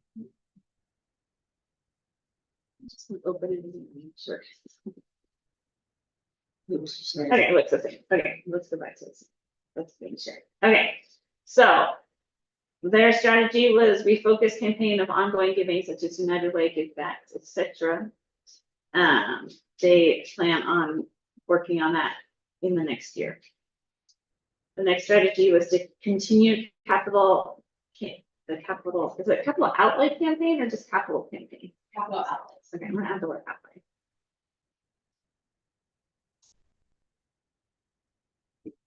Capital outlay campaign, so that's their strategy. And then expand giving opportunities for families. And that, I feel like that one could use a little more flushing out. So we did talk about it at the Okay. foundation meeting, Mhm. and we just talked about how we didn't want to like give a specific because they need to explore how best to do that, and that's why it has a 2-year completion date on it, because right now they want to start kind of thinking about what those options are, because certain ways that people were able to give before, like Amazon Smile, don't exist anymore. So they have to have time to kind of explore what those Right. giving opportunities are before they know how they're gonna expand it. So as the committee's going forward in that periodic meeting with the Yeah. different groups, that's where we could modify that. Yeah, or just make sure that we're following up with them over the next 2 years. Okay, and that was it. The blue one is Equity. equity. And Equity Council has not met yet to talk about their part of it. That's right. Okay, so any questions on, or anything we feel like foundation should consider further? I mean, there are other things in here that like have foundation, hopefully they looked at those, that they were, They're signed up for it. they're included in some of these, yeah, strategies. Who else is on the strategic planning committee, Jennifer? Aaron and Connie are currently on it, Okay. so Aaron will continue, but, so Fair enough. for new members, I think you guys talked last month. Next month is when you get committee assignments, so please think about which committees you would like to. And if you're thinking of joining either the policy committee or the strategic planning committee, let me know so I can start talking to you about what are the kinds of things we need. What is our process to do that expression of interest and all that? You've raised your hand. Like, Like, so volunteers. at the meeting next month, we will have, these are our current committee assignments. Who would like to change committee assignments, who would like to join these committees? Like, it's just a once a year kind of thing, or every 6 months, I think, we're trying to review, make sure the committees are working. The current list is in Dropbox. Current list is in Dropbox. But with policy, you would want someone could show you interest, if they showed you interest now. It's not like I'm not moving. Right. Like, you can always email me.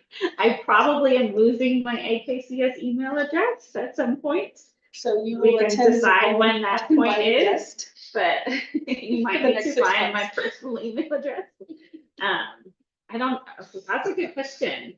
If I am not a council member anymore, is my personal email address preferable? I can leave your AKCS email account on and I'll deal with the transition.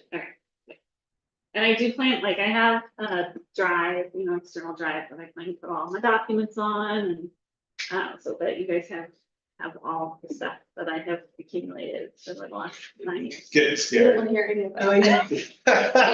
We want you to keep But your drive. I mean, I have also, I don't know if I did it for strategic planning, I might have, but I have tried to create like, SOPs for how to do the jobs that I've been doing. And so those are also in the Dropbox, that you can look at to see like, so there is some sort of guidelines when I'm not here. So I'll say that policy by itself is probably not my forte in terms of the grammatical and structural side of things, but I think bringing discernment into how policy goes into action is something where I have a lot of interest. Okay, And so I actually would be interested in Okay. that area, as crazy as it could sound. Yeah, But it also, does. just for me, like wordsmithing and those kind of things is. not- That's why it's like to, But the good that's why thing it's is nice to there's have a other committee people of you more can than surround one. yourself with. And that's- especially policy, we have always had a committee of at least two. Yeah. Council members on policy committee, because you need that back and forth to talk it through and think about it, and like, it's helpful, like, yeah. And I always believe in surrounding myself with folks who can bring that balance or make up for things that. Yeah. Just to make a stronger team, I also might. Have some parents who actually can bring that other. That would be great. So. So you are welcome to recruit a parent volunteer if you have someone that is really good at that kind of stuff.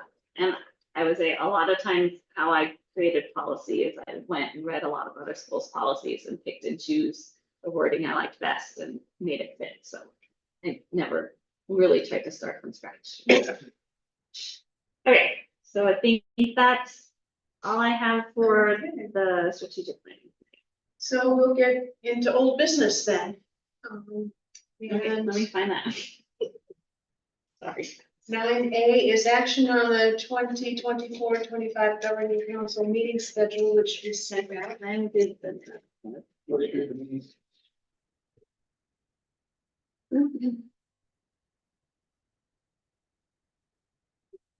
I've already put it in my calendar, so we better not to. Yeah, me Oh, too. here we Here we go. go. Let me share. If I didn't do it right away. Exactly. All right, so I went with the third Wednesday, which I assume was what you guys continue to talk about, so.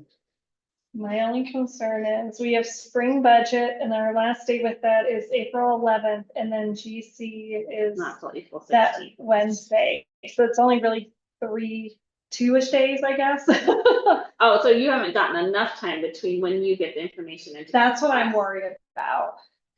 I mean, you can always have a, We I can would have a even special- recommend having a special budget meeting and getting your, like, doing it kind of like where you go through the budget in kind of depth and get the credit for doing that as a part of our trainings, for financial trainings. I'm pretty sure you can just do that every year because you're learning about your budget. Right, I'm talking about where we go over the budget, you guys approve like salary schedules and all of Right, that, right. I'm worried about And that so what too. I'm saying is, like, if you had a separate meeting where it was a 1.5 to 2 hour budget meeting, then you could get 2 hours of financial training from that meeting and get it all done outside of a regular But meeting. how But do not you the make it approvals. concerned, right, because your stuff You is, can have, you can have, as long as you do an agenda. Yeah. And put that as the yeah, agenda. not a. It's the training But for the this. training can be part of an open meeting. Doesn't have to be a special thing. You're saying I'm just saying. somehow it. Yeah, So. but have it as a separate meeting. March, are you talking about March? Laura? April, April, okay. You're- Well, you're March thinking- is spring break, Okay, so we have to look at that one too. so there's 2 ways to deal with that. You can either deal with it now, or you can deal with it in February. I would recommend you deal at least with the March one in February so that people, or even January, so that people know their schedule. 'Cause, It's so far out.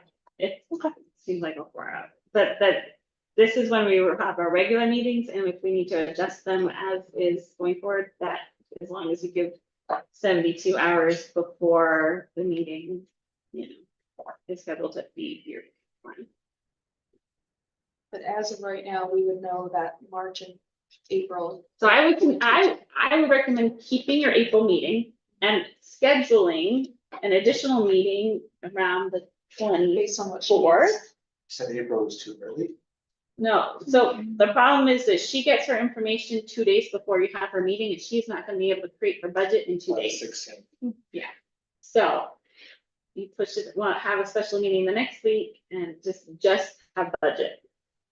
And you go in depth into the budget more than we usually do in a regular meeting, because we don't have time in a regular meeting to go that deep into the budget. Didn't we do this last year? Never? We tried to do it, yes, yeah, and I think that's a good way going forward, you guys.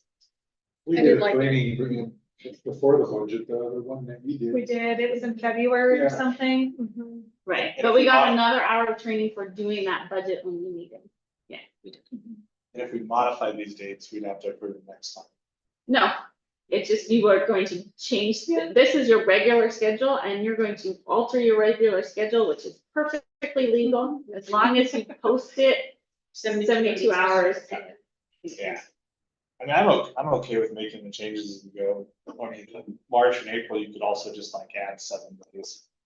To shift them out of, Yeah. I don't know if you, yeah. Okay, so I'm gonna make a motion to approve the 24-25 regular meeting schedule. Any further discussion? Any questions? All those in favor, say aye. Opposed?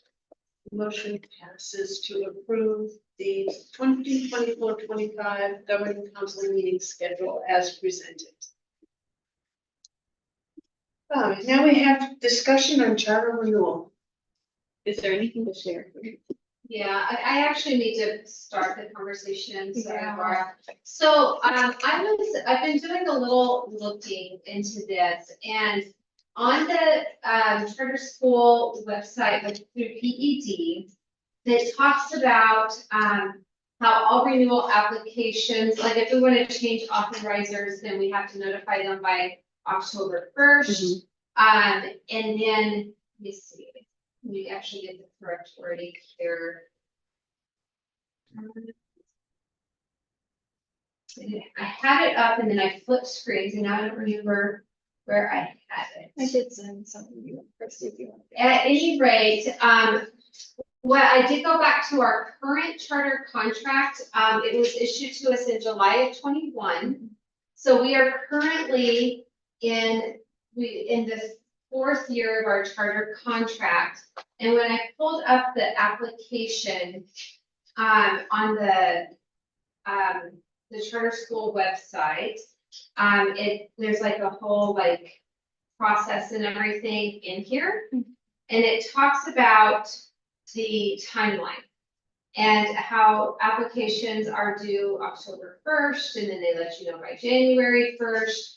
I think one thing that I just need to, I feel like we really need to clarify, and Rhonda may know this because of experience with other schools, is if we have to notify, if we want to make a change in authorizers, if we have to notify by this October 1st or next October 1st. Year, right? It's in the 5th year, right? Is it till next year? Yeah. If I'm reading that Yeah, correctly.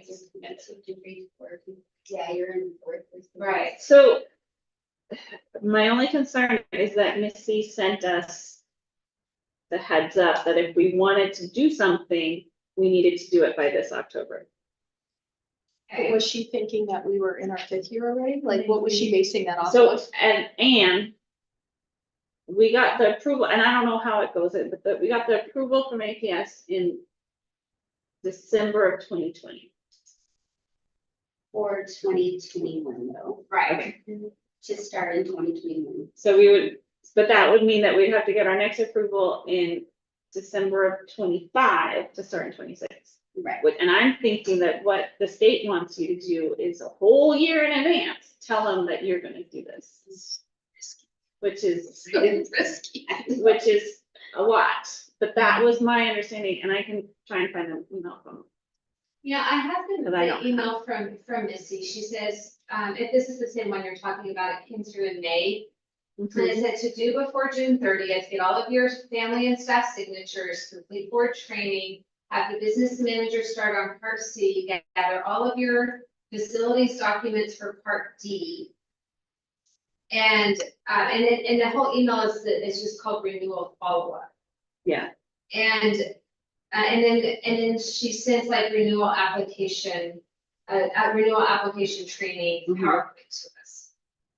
But I was actually confused why she sent that to us to start. I mean, with, so because I- we're not even with so CSC. I responded and I said, just to be clear, we were renewed in the fall of 2020, which means our next renewal would be in the fall of 25, correct? And she says, that's my understanding, so that means that you have to apply this fall.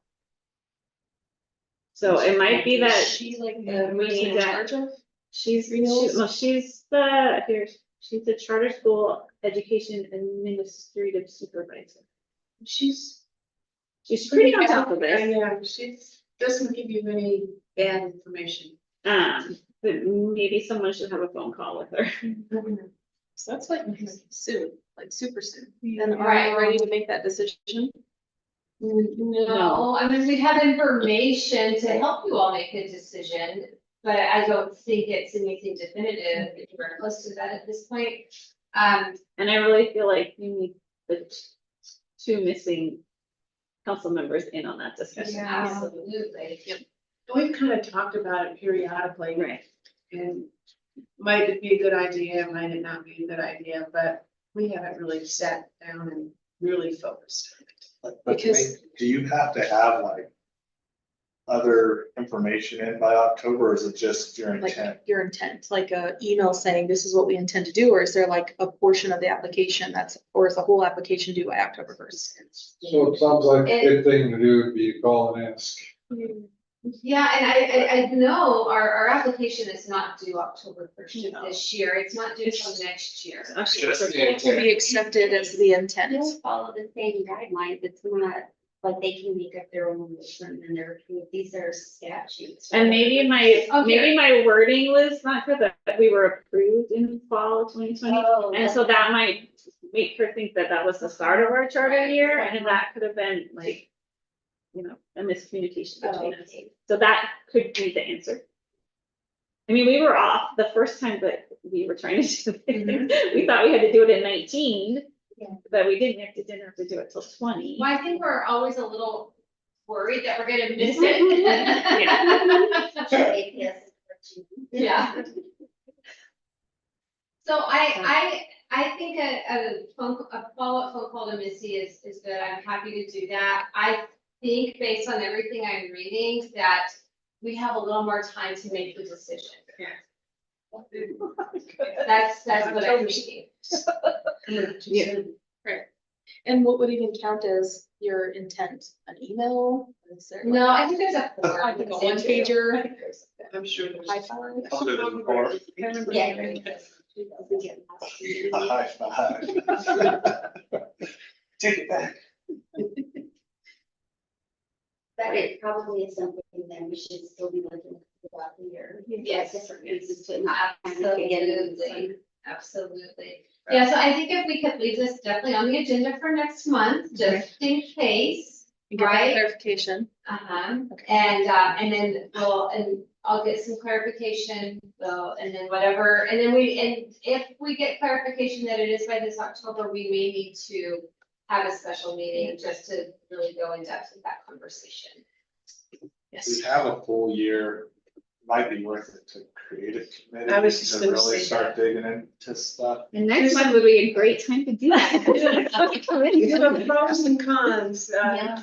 going to PED or staying with The ABS. questions we can answer. Because a lot went into our last decision and there have been lots of change since then, so it's not gonna be the same considerations.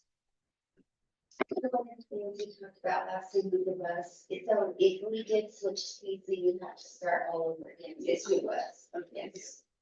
I don't even know we could get a bus at this point. Right, especially with everything that's going on right now with Carrera. Well, maybe they break that contract, right? They, yes. Right. We should like talk to them about that. Well, I was wondering if APS gets their buses back, does that mean they have a bus for us in the morning? That's like like they were driving Pushes drivers too. Yeah. I mean, that's true, but like, part of it is the physical bus, and apparently Carrera is holding a bunch of buses hostage, for lack of a better What the term. exact number was, but it It was was like 20 or- staggering, yeah. 18 or 20, yeah. Mhm. How do you guys all know this? It's in the paper. Yeah. Young guy. I didn't see it on Twitter. Last week sometime, I mean, it was after August 9th, because that's when I got back from town. So sometime last week. Last week. Sometime last week, I probably still have it. It was on the front page. Yeah. I can find it on this. So I did, on the PED webpage under renewal applications, it says charter schools in the final year of their contract have the option to seek renewal from either their local chartering authority, or the Public Education Commission as the state chartering authority. All renewal applications must be submitted to the selected chartering authority by the first business day in October. Of the That's final another year. year from We have now. another year. So we, And that's what we originally thought until Missy sent us, I know, and we're like, wait, what? right. So I'll send her, I'll Yeah. call her and have Yeah. a conversation and I think just that's the best follow idea. up. so that gives us some time to really Get a committee together. analyze this. So, I would motion. I mean, I would suggest, and there's no motion necessary, I would suggest in terms of time, our time and the evening times, that we postpone looking at these numbers until next month. Unless you're gonna have that call with Missy, unless there needs to be a special meeting. Then we need, we'll have to have a special meeting. Okay, Does anyone object to that? I don't think we need a motion. I don't think we There's have a no motion. action, but We'll just put it on the agenda for next time. Yeah. Christie will follow up. let me, we can look up. And then we have action on additional check signers, and we did talk about check signers last month. Yes, and you tabled that according to the I think recording. Dominic, did you volunteer? I've already. You're I've already- been checking. I don't remember exactly why you tabled it, but I I don't think- Very- Tabled it because elections were coming up. And I think, Just how. but it was was gonna before, work, Because, yeah, well, and then just the time it would have taken, like, it wouldn't have been helpful, like, the need was Oh, coming up to- very soon. Do and all so the meeting at the bank and paperwork and. It was going to be helpful, so with everything shuffling around. I think that's why it was tabled to say. because you hadn't elected your new board members yet. Cause I put in the wrong spot on the, like, I'm sorry, I have to say, I listened to the meeting at double speed. So I was really trying to like, Some of it have to do with separation of duties and depending on like, what we end up on the committee. oh, on committee, so you want to table it one more time until we have committee assignments? Yes. Okay. Because right now we've got Dominic, you, Mariposa. No, she's not. No, she's No, not. Because she's on the, she's Okay, on just the the two of audit you. committee by Yeah. default. Just the two. Yeah. We could make it one more month? Oh, yeah, Okay, we're fine. okay. Okay, good. All right, yes, wait, who else is? I'm a current ticket. Okay, yeah, we're good. and you're still. I'm available. All right, so Christie found a way to get a hold of me, so. let's do item number 10, new business, state of the school yearly address. Okay, I'm just reminding you that it's one of our strategic goals to Yes, have it is. these. Yes, that's where I'm gonna leave it. So in the last couple of years, Yeah. it has been held in September. Yes. Did we do it in curriculum night last year or? No, last year we did a brochure that we put out for curriculum. For curriculum night in preparation for that. The previous year, we actually live streamed it. The previous year, yeah, we did it. we did it, Yeah. we did it on Zoom. I don't know if we did it. It was once or not, twice. we did it once on Zoom and had it on the webpage, so that's two previous years. We had a Zoom night thing, not in conjunction with curriculum night, and we left it on the web page in a prominent spot for a month afterwards. And I don't, The first year we had really good viewership. I feel like the second year was like half of what we had the first year. And the brochure that you did Awesome. was awesome, and we could essentially take that and just tweak it a little bit, put updated numbers updated numbers. and we had. Who did we have printed last year, Mariposa? Mariposa She said we needed something like that again. Yeah, let's give them more. More time, more time than, yeah, Dana Well, has. curriculum night is September 12th. 12. So if you're wanting it for curriculum night, then that's, you wanna have it to, for probably a few days before that. Yeah. So we can ask her if that's an opportunity this year, Yes. because if not, it's very pricey. So if we can dig up last year's. Yeah, so I believe I made it in a program called Canva. So So I'm happy to share it with anybody else who has a Canva account. I think you can get a free camera. You can get a free one, yeah, I have a paid one through a different organization, so which gives you the templates, but I think once I've made it, I should be able to share it with you, even if you don't have the template. If you will just share it with the group. Yeah, so I need email addresses of the associated with Canva accounts to share it with. Figure So out people which that could is. send me, yeah. It's the same for everything. Okay. I can pull it up real quick. Does anybody want to take this on this project? I mean, it's pretty short timeframe. When is it? I mean, I don't mind taking it to do the brochure, but when do we need it? It's. We'd say by like what's that Monday? It's on a Thursday, so probably the 6th of September. That's a Which real. is Friday. That's not the way. I mean, it's a pretty short brochure, sweet brochure, but Yeah, I'm not sure how much.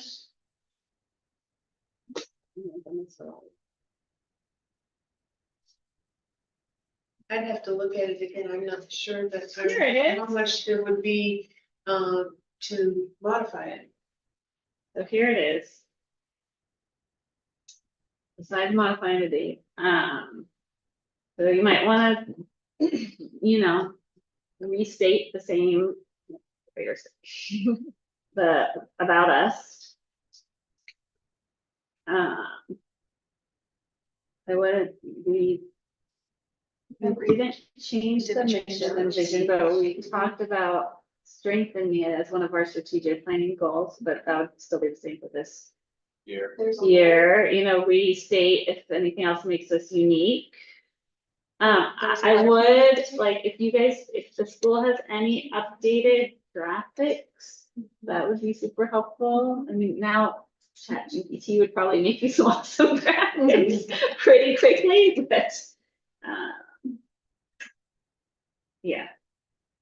So that's that one, would update who's on the governing council, change this to the 3rd Wednesday. The role, Right, graphic, I don't know if you have it, you didn't have an updated one last year this was something that AKCS had put in their site. Yeah, they didn't. Yeah, but if you had some sort of general breakdown of how our money is spent. Wait, I think they actually printed that from the VMS.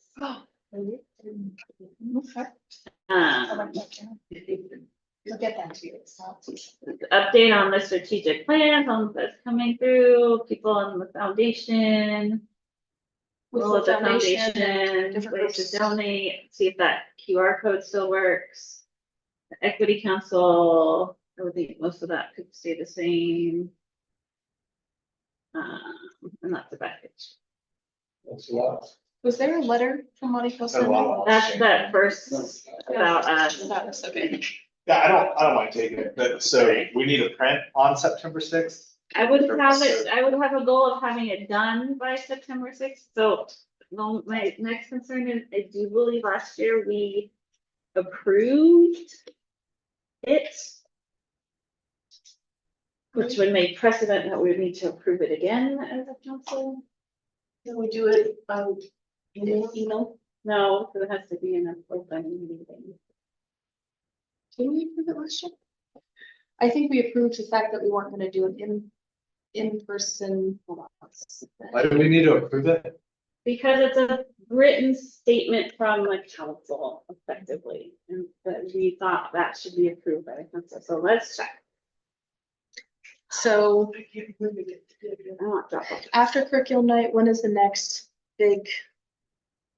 Probably not till November 1st, and that would be like blue dash type thing. Because if we had it printed, would it be like an inconvenience What to if have we, teachers? what if we have the hand goal them of out to having say it, that what if we have the goal of having it ready for parent-teacher conferences in November? Yep. Oh, perfect. That's a really That's good. something the teachers can hand and say, this is information about our school, and that gives people. And we know it gets time to, like, everybody's actually look. hands, because they don't skip, most of them don't. Yeah, skip. we have like a 95+% Yeah. attendance rate and that way, so Good I idea. kind of like that idea. Because other schools like just mail it out. I mean, Yeah. I don't want to mail it out because it's very expensive. Yeah. But But I think if we had it at parent teacher conference, I think that's your best bet. I think this year too. I would really encourage you guys to have opportunities to interface with the public. And I know it's been incredibly frustrating for me that the public does not want to interface with me. But I think the more that you can interface with the public, the better your decisions will go over, because you have asked for input, whether or not they've given the input, at least you have asked for it. So I might suggest having a few people be available on curriculum night in a room with snacks. So if you're not bored out of your mind, I don't know, like, we've done it before. A couple years ago. Connie's done it with me, Set up just in that out there, and Gabby said, and- hey, we're gonna be something, do you have any questions for us? So I would really encourage that. We can have. I some may or sign may up- not be available. Sign up sheets, so it's not, That's my last. for committees, right? Just say you're gonna have a discussion about masking, and everybody show up. Yes. You know, a million people a day in the US are being infected with COVID right now. Really? Yes, a million people a day. It is, the numbers are. I got hand, foot, and mouth from my niece a few weeks ago. Oh my gosh, I'm so sorry. That was awful. Last month, 65,000 people. Oh, I cannot be there on the 12th. I have those things. How many people? 65,000. And I That was COVID last month. think I can, I will. So it's still out there, but maybe it's, It's off the radar. no, I mean, it's off the. We're tired of public, yeah. seeing the statistics and everything. A lot, right? It Oh, is. it is. So do we need a motion to, No, no, so Dominic's gonna work on it, and Can you send that to both my AKCS and my Gmail one? That way, if there's some funny business about signing up with AKCS. I've got- what are they? Dom Munoz 01 at Gmail. 2 M's? Yeah.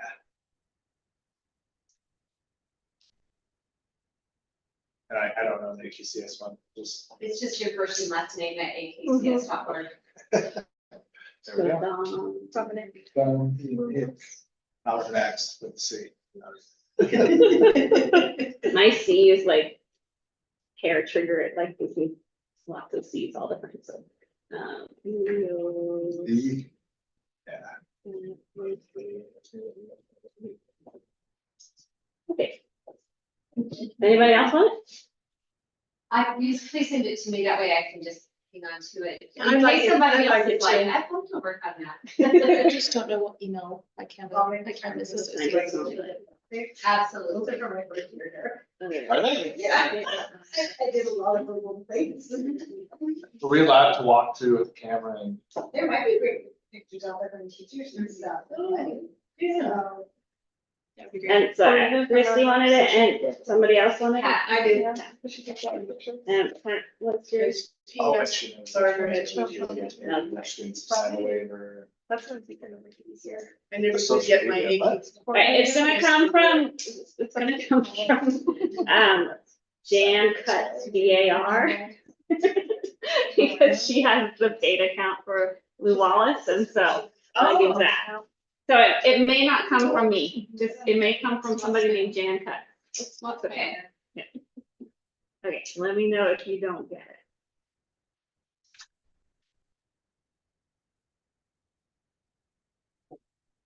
Yeah, jancuts.gar.